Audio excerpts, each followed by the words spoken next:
പാടിടാം ഗാനമായോർമകൾ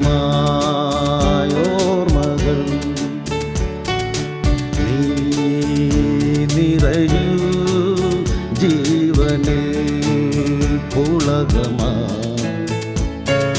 ഞാൻ പാടിടാം ഗാനമായോർമകൾ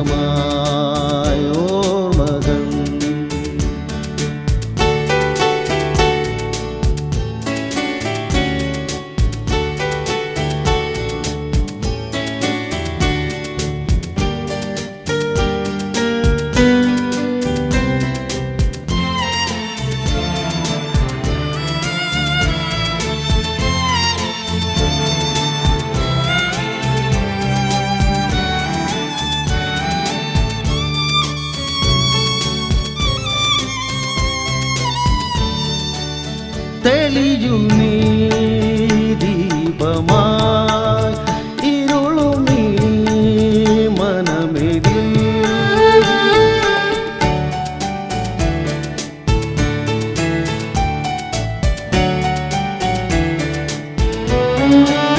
തെളിയു നീ ദീപമായി ഇരുളു നീ മനമെതിൽ പടരു നീ തകരുമൻ വീണയിൽ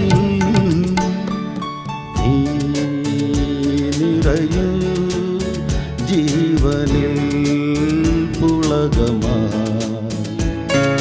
ഞാൻ പാടിടാ ഗാനമായോ മകൾ. സാധാരണ സിനിമയിൽ എങ്ങനെയാണോ ഒരു പാട്ടുണ്ടാവുക? ഒരു ശൂന്യതയിൽ നിന്നാണല്ലോ ഈ പാട്ടിങ്ങനെ വരുന്നത്. ഒരു സിറ്റുവേഷൻ പറഞ്ഞിട്ട് ഒരു പാട്ടുണ്ടായി വരുന്നത്. എങ്ങനെയാണ് ആ പാട്ടുണ്ടാവുക?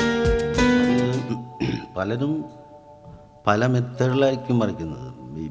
എൻ്റെ ഒരു വർക്കിംഗ് മെത്തേഡ് എന്ന് പറഞ്ഞാൽ അറ്റ്ലീസ്റ്റ് ഒരു വൺ ലൈൻ എന്ന് പറയുന്ന പോലെ ഫുൾ സ്റ്റോറി ഞാൻ ആവശ്യപ്പെടും. അതായത് സ്റ്റോറി സ്ക്രിപ്റ്റ് റൈറ്ററോ അല്ലെങ്കിൽ ഡയറക്ടർ ആരോ ഒരു ടോട്ടാലിറ്റി നമുക്ക് പറഞ്ഞുതരാം. അപ്പം വിൽ ഗെറ്റ് ദറ്റ് അതിൻ്റെ കാലം, സ്ഥലം, ലൊക്കേഷൻസൊക്കെ കിട്ടുമല്ലോ. ക്യാരക്ടേഴ്സിൻ്റെ ഒരു സംഗതികൾ കിട്ടും. അപ്പോൾ അതിനെ ബേസ് ചെയ്തുകൊണ്ട് നമ്മൾ ആദ്യം ട്യൂൺ കമ്പോസ് ചെയ്യുകയാണെങ്കിൽ ട്യൂൺ കമ്പോസ് ചെയ്തിട്ട് ലിറിസിസ്റ്റ് എഴുതുന്നു. പണ്ട് കാലത്തായിട്ടും ഇപ്പോൾ തല തിരിഞ്ഞെന്ന് മാത്രം. കാരണം മറ്റേത് എഴുതിയിട്ട് ലിറിക്സ് എഴുതി. ഇപ്പം എന്താണെന്ന് വെച്ചാൽ എനിക്ക് എൻ്റെ പേഴ്സണൽ അഭിപ്രായത്തിൽ ഇപ്പോൾ കമ്പോസർക്ക് കുറച്ചും കൂടി ബുദ്ധിമുട്ട് കൂടുതലാണ്. Here is to make a mood from emptiness, from a vacuum. ലൈനിനെ നമുക്ക് അതിൻ്റെ അർത്ഥത്തിൽ നിന്ന് ഇൻസ്പയർ ചെയ്യാൻ പറ്റും. ഇപ്പോൾ you have to give inspiration to the other man, to the writer. അപ്പോൾ നമ്മൾ ഇപ്പം നമ്മളുടെ സ്ട്രെയിൻ കൂടുതലാണ്, ഐ മീൻ എഫർട്ട് കൂടുതലാണ്.